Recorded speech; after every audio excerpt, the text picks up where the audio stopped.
Hello friends, welcome to my channel. आज की video में हम लोग देखेंगे हेल्थ टॉक। टॉपिक है family planning, temporary method of contraception. यानी फैमिली प्लानिंग में आप लोगों ने पढ़ा तो होगा ही, इसमें टेम्परेरी भी आते हैं, परमानेंट भी आते हैं। ठीक है। और टेम्परेरी में आपकी जो बैरियर मेथड्स हैं, सर्वाइकल कैप है, और फीमेल मेल कॉन्डम्स हैं, हार्मोनल्स हैं, पिल्स हैं, तो ये सब आते हैं। और परमानेंट में आपकी जो सर्जरी हो जाती है, जैसे कि ट्यूबेक्टमी और वासेक्टमी होता है मेल में, ट्यूबेक्टमी फीमेल में, तो ये आता है। काफ़ी ये बड़ा टॉपिक बन जाता है, लेंथी टॉपिक है ये, इसलिए हमने और टेम्परेरी मेथड ऑफ कॉन्ट्रासेप्शन का एक हेल्थ टॉक बनाया है। और इससे पहले मैंने कोई एक वीडियो पहले, काफ़ी पहले अपलोड की है, आपको प्लेलिस्ट में मिल जाएगी, कम्युनिटी की प्लेलिस्ट में मिल जाएगी। ठीक है, तो वहाँ आपको देखना है। उसमें मैंने परमानेंट कॉन्ट्रासेप्शन वाला वीडियो बनाई है, परमानेंट मेथड्स के बारे में, फैमिली प्लानिंग के, तो वो आप देख लेना। कम्युनिटी की प्लेलिस्ट में आपको वो मिल जाएगी, वरना तो हेल्थ टॉक है, वो तो हेल्थ टॉक वाली प्लेलिस्ट में भी आपको मिल जाएगी। तो अब हम देखते हैं कैसे बनाना है आपका लेसन प्लान का फॉर्मेट रहने वाला है। ठीक है। और सब्जेक्ट हमारा क्या है, गायनेकोलॉजिकल नर्सिंग। आप ये वाली हेल्थ टॉक किस किस सब्जेक्ट में बना सकते हो ये भी सुन लीजिए। तो आप ओबीजे में बना सकते हो और कम्युनिटी में बना सकते हो। ठीक है, इन दो सब्जेक्ट्स में आपकी ये हेल्थ टॉक बन सकती है। टॉपिक है family planning, temporary method of contraception. Class जो भी आपकी GNM, BSc nursing, post basic, ठीक है, फर्स्ट सेकंड थर्ड जो भी ईयर में हो। वेन्यू बताना है आपने हेल्थ टॉक कहाँ दी, किसी कम्युनिटी एरिया में दी है या फिर हॉस्पिटल में दी है या स्कूल में दी है, जहाँ मर्जी भी दी है उस जगह का नाम बता देना है। नेम ऑफ स्टूडेंट टीचर, जो भी हेल्थ टॉक प्रेजेंट कर रहे हैं उनका नाम आपको लिखना है। साथ में अपने सुपरवाइज़र का नाम भी आप लिख सकते हो अगर कोई आपके साथ में है। ठीक है। फिर एविएट्स क्या क्या हैं आपके पास, तो चार्ट, फ्लैश कार्ड्स, जो भी आपने बनाए होंगे, pamphlets. Method of teaching, lecture का डिस्कशन होता है। प्रीवियस नॉलेज आपको लिखनी है ग्रुप की, कि क्या उन्हें इस बारे में कुछ पता है या बिल्कुल वो नीलबट्टा सन्नाटा है, या पूरा अच्छे से पता है। कुछ भी आपको जो लगता है आप उनसे पूछ के देख सकते हो कि आपको कुछ पता है इस बारे में। ठीक है, ये क्वेश्चन आप कर सकते हो उनसे। फिर जनरल ऑब्जेक्टिव आ जाते हैं हमारे, जिसमें कि ऐसे लिखा जाता है कि at the end of teaching patient and their relative will be able to gain knowledge regarding method of family planning. कौन से वाले, टेम्प्रेरी मेथड्स। ठीक है, यानी कि आपने अपनी हेल्थ टॉक दी, टीचिंग करवाई, वहाँ पर जाकर टीचिंग करी, फिर उनकी जो नॉलेज है उस बारे में, इस टॉपिक के बारे में गेन हुई है। ठीक है। स्पेसिफिक ऑब्जेक्टिव हमारे क्या होते हैं, कि जो भी हमारा कंटेंट लिखा हुआ होता है वही स्पेसिफिक ऑब्जेक्टिव में हमको लिखना होता है। जैसे कि at the end of teaching patient and relative will be able to, फिर आगे है, to introduce the family planning, define family planning and the objective of family planning, discuss the modern concept of family planning and list the method of conception. फिर and list the type of IUD, intrauterine device. ठीक है, discuss the side effect of IUD, explain the permanent method. Permanent method आप इसमें चाहे मत लिखो, ठीक है, क्योंकि हमारा टेम्प्रेरी मेथड्स का है, तो आपको परमानेंट लिखने की इसमें ज़रूरत नहीं है। लेकिन हाँ, वो भी फैमिली प्लानिंग का ही अंडर आता है। ठीक है, उसमें ही मेथड है, तो फिर आप थोड़ा सा बता सकते हो कि हाँ, एक होता है ट्यूबेक्टमी, एक वासेक्टमी, बस इतना बहुत है। जितना भी कंटेंट हम लिखते हैं स्पेसिफिक ऑब्जेक्टिव में, उसको एनलिस्ट करना होता है। आप इतना तो समझ ही गए होंगे, बहुत वीडियोस मैंने बनाई है।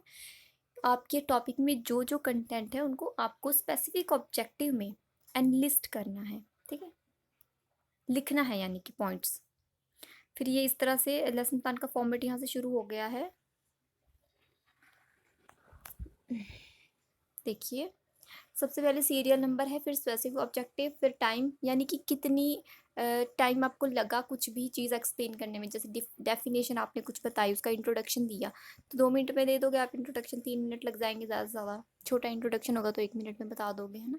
फिर आपका बीच में आ जाएगा कंटेंट, जो भी आपने, आपका विषय है उसके बारे में सब कुछ बीच में आ जाएगा। फिर टीचिंग लर्निंग एक्टिविटीज़ आ जाएंगी, एविएट्स आएगा और इवैल्यूएशन आएगा। जैसे कि सबसे पहले हम डेफिनेशन देंगे, तो स्पेसिफिक ऑब्जेक्टिव में हमने यही लिखा है कि patient and family will be able to introduce the family planning, या फिर सीधे ही आप लिख सकते हो इंट्रोडक्शन ऑफ फैमिली प्लानिंग या डेफिनेशन ऑफ फैमिली प्लानिंग, ऐसे भी आप लिख सकते हो। ठीक है, अगर आप सुन भी रहे हो तो आप समझ रहे होंगे मेरी बात। सीधे आप अगर लिखने पे ध्यान दोगे तो आपको चीज़ें समझ नहीं आएंगी। आप वीडियो को सुना भी करो, ठीक है। तो डेफिनेशन में बता दें कि according to W H O के अनुसार क्या बताया गया है, family planning is defined as way of thinking and living that is adopt voluntary upon the basis of knowledge, attitude and responsible decision by individual and couple।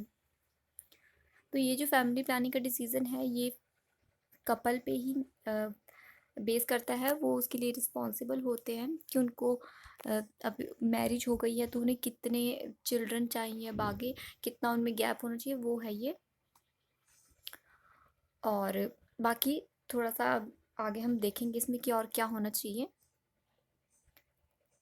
Evaluation में भी वही लिखा है कि आपने उन्हें जैसे अगर इंट्रोड्यूस कर दिया है, टॉपिक इंट्रोडक्शन बता दी है, टॉपिक के बारे में बता दिया, तो आपने लास्ट में पूछना भी है कि एक्सप्लेन फैमिली प्लानिंग या फिर इंट्रोड्यूस द फैमिली प्लानिंग। वही लास्ट में आप देख सकते हो इवैल्यूएशन में भी लिखा है।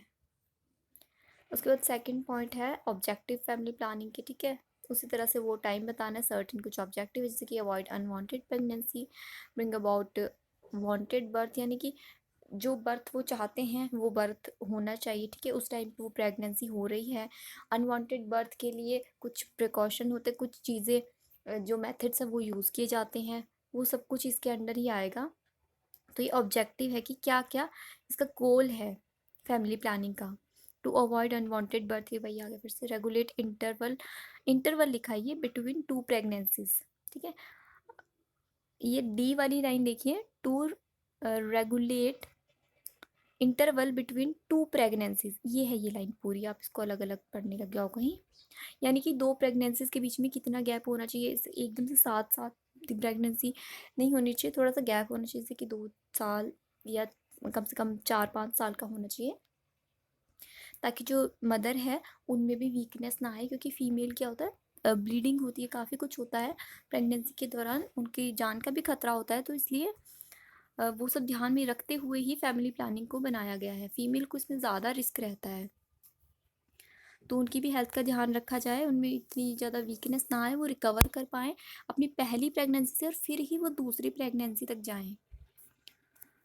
और फिर क्या है, नेक्स्ट पॉइंट है to determine the number of children in the family,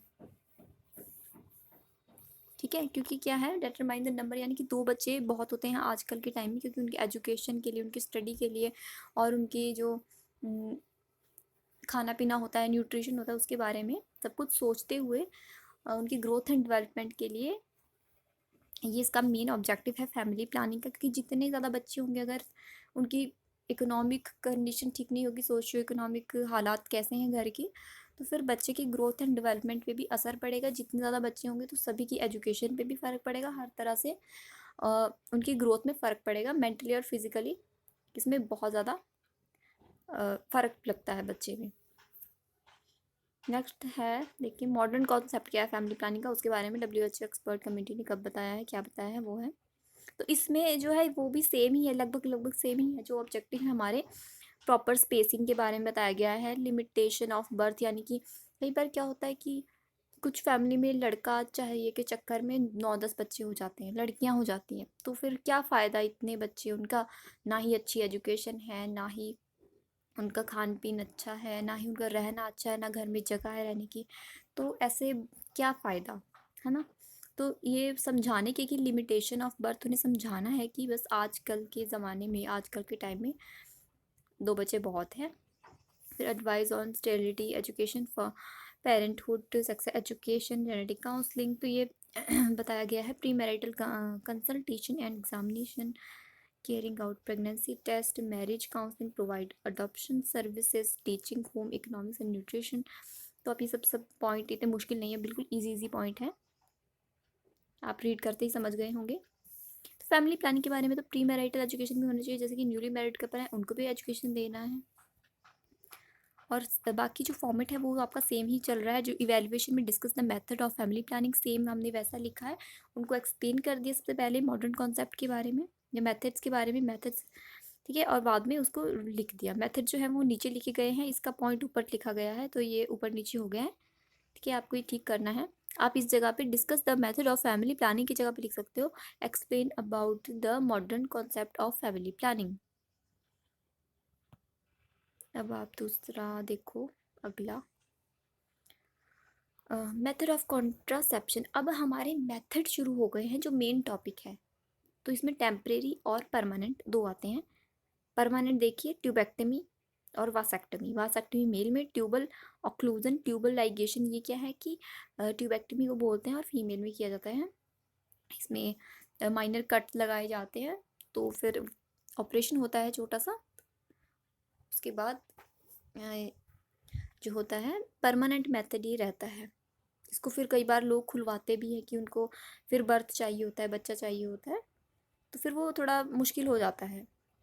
लेकिन टेम्प्रेरी मेथड में ऐसा नहीं है, वो टेम्प्रेरी काम करते हैं। जैसे कि बैरियर मेथड है सबसे पहले, और बैरियर मेथड के अंदर भी हैं कुछ चीज़ें। नेचुरल कॉन्ट्रासेप्शन है, IUCD जो डिवाइस होता है आपका, कॉपर टी सुना होगा आपने, वो है। स्टेरॉयडल हार्मोनल कॉन्ट्रासेप्शन है इसमें। फिर स्पेसिफिक ऑब्जेक्टिव साथ में आपको लिखते रहना है। अब वन बाय वन करके वो एक्सप्लेन कर रहे हैं। जैसे टेम्परेरी मेथड में बैरियर मेथड था, वो एक्सप्लेन करेंगे सबसे पहले। इसमें फीमेल कॉन्डम, मेल कॉन्डम आता है, डायफ्राम है, सर्वाइकल कैप है। तो मेल कॉन्डम तो सबने सुना होगा, फीमेल कॉन्डम्स भी आता है। ठीक है, इसका पिक्चर्स अगर आप देख लोगे गूगल पे कहीं भी देखोगे तो आपको समझ में आएगा। फिर कुछ केमिकल मेथड होते हैं इसमें, जो कि वेजाइनल कॉन्ट्रासेप्टिव्स होते हैं केमिकल्स। ठीक है, इसमें क्रीम जेलीज होती है, फोम होते हैं, टैबलेट फॉर्म होता है, और उनके नेम लिखे गए हैं आगे। फिर स्पंज है, combination combined use of mechanical and chemical. कुछ चीज़ें, मतलब इसके अंदर कुछ चीज़ें आती हैं जो आपको समझनी होंगी। आपकी बुक में काफ़ी अच्छे से दिया होगा टॉपिक, मैंने काफ़ी शॉर्ट में बनाया है क्योंकि टॉपिक जो है आपका फैमिली प्लानिंग का काफ़ी बड़ा टॉपिक है, छोटा मोटा टॉपिक नहीं है कि थोड़े से पेजों में बन जाएगा।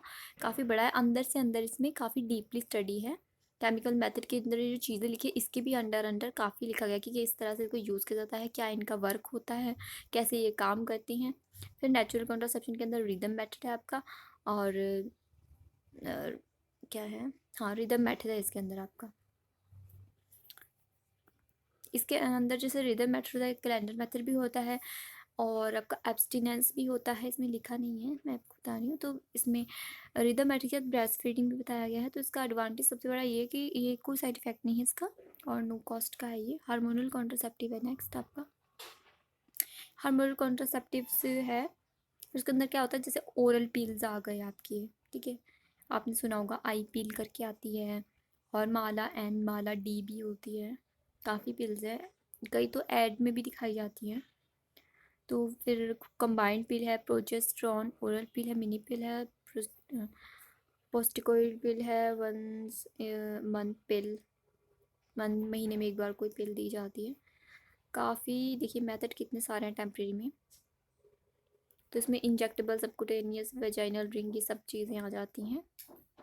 सारा हार्मोनल के अंदर है। अब IUD आ गया है, ठीक है, यानी कि इंट्रायूट्राइन डिवाइस। इसमें भी 3 जनरेशन आती है, पहली, दूसरी, तीसरी। तो पहली में तो आपका फर्स्ट जनरेशन में लिप्स लूप करके आएगा, फिर सेकंड जनरेशन में कॉपर टी आता है। ठीक है, अब IUD में सीधे आप ऐसे नहीं लिख सकते, पेपर में पूछ लिया कि IUD बताओ तो कॉपर टी, ऐसे नहीं। इसमें भी जनरेशन है आगे, सेकेंड जनरेशन के अंदर कॉपर टी आएगा, थर्ड जनरेशन के आगे प्रोजेस्टर्ड करके आता है। फिर ये पिक्चर जैसे डायग्राम बनाए गए हैं, बनाना है तो बना लीजिए, वरना जैसे कोई ज़रूरी भी नहीं है डायग्राम बनाना। इनमें सभी की पिक्चर दिखाई गई है किस तरह से। और जो आपको कॉपर टी दिख रहा है ना लास्ट में 380A, ये सबसे ज़्यादा मोस्ट कॉमन यूज़ किया जाता है ये वाला। फिर साइड इफ़ेक्ट बता देने हैं कि साइड इफ़ेक्ट क्या क्या है, जैसे कि कॉपर टी वगैरह इन सब के जो IUD होता है इनका क्या साइड इफ़ेक्ट होता है, उनके साइड इफ़ेक्ट ये बताए गए हैं। तो जैसे पेन है, पेल्विक इन्फेक्शन है, यूट्राइन परफोरेशन है, फर्टी फर्टिलिटी, सॉरी इनफर्टिलिटी लिखना है इसकी जगह, साइड इफ़ेक्ट ना, क्योंकि तो इनफर्टिलिटी आपको ठीक करना होगा ये।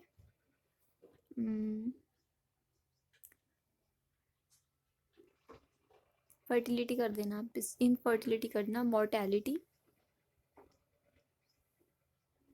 यानी कि मॉर्टेलिटी या डेथ भी हो सकती है इसमें, डेथ रेट को बोलते हैं मॉर्टेलिटी। मॉर्बिडिटी डिजीज रेट होता है, mortality death rate. Health education भी है, तो हेल्थ एजुकेशन इसमें ट्यूबेक्टमी जो ऑपरेशन होता है और वैसेक्टमी जो माइनर सर्जरीज हैं मेल फीमेल में, उसके ये हेल्थ एजुकेशन है, तो ये लिखने की भी नीड नहीं है, ये भी आप स्किप कर सकते हो, ठीक है, इसको लिखने की नीड नहीं है। अगर मैं रीड करके दिखाऊं तो ये वो वाला ही हेल्थ एजुकेशन है जो कि इसमें नीड नहीं पड़ती इसकी। To wear scrotal support for 15 days, ये वासेक्टमी पेशेंट के लिए बताया गया है, हैवी लिफ्टिंग अवॉइड करना ताकि सूचर्स वगैरह ना हटें, तो ये तो सर्जरी वाली। रिकैप्चुलाइजेशन में पूरा टॉपिक जब आप किसी ग्रुप को एक्सप्लेन करते हो, अपने क्लासमेट को, हेल्थ एजुकेशन जहाँ भी आप देते हो, लास्ट में आप थोड़ा पूछताछ करते हो जो भी टॉपिक आपने पढ़ा है उसके बारे में, कि बताइए फैमिली प्लानिंग क्या है, एक्सप्लेन फैमिली प्लानिंग टाइप्स बताइए, मैथड बताइए, वासेक्टमी ट्यूबेक्टमी आप क्या लगता है, ये क्वेश्चन भी आप हटा सकते हो इसमें, ठीक है। फिर एविएट जो भी आप यूज़ कर रहे हो, white board, green board, chart, pamphlet, flash card, leaflet, जो भी आपके पास एविएट है वो आपको नोट डाउन करना, लिखना है, कंक्लूड करना है टॉपिक को, जितना भी अपनी चीज़ एक्सप्लेन करी वो कंक्लूजन में लिख लेना है। और फिर ये स्पेसिफिक ऑब्जेक्टिव और साइड के पॉइंट्स तो आप समझते ही होंगे। लास्ट में आपका बिब्लियोग्राफी आ जाएगी, तो ये आपका कम्युनिटी की बुक में मिल जाएगा, साथ में अन्नमा जैकब डीसी दत्ता, ये ऑब्स्टेटिक्स की बुक है, गायनी की बुक है आपकी, यहाँ मिल जाएगा। दोस्तों आप हमारा क्या कहते हैं प्लेलिस्ट देखना, प्लेलिस्ट में बहुत अच्छी चीज़ें आपको मिलेंगी, वहाँ आप ज़रूर देखना। बाकी मैं कमेंट सबके ही पढ़ती हूँ, कमेंट का ऐसा नहीं सोचना है कि कमेंट नहीं पढ़ती हूँ मैं, कमेंट में सबकी रीड करती हूँ। और जितने भी आपके टॉपिक है वो हम सभी सर्च करने में लगे हैं कि किसी तरह टॉपिक मिल जाए, फिर मैं उसको धीरे धीरे अपलोड करूँगी। और थैंक यू।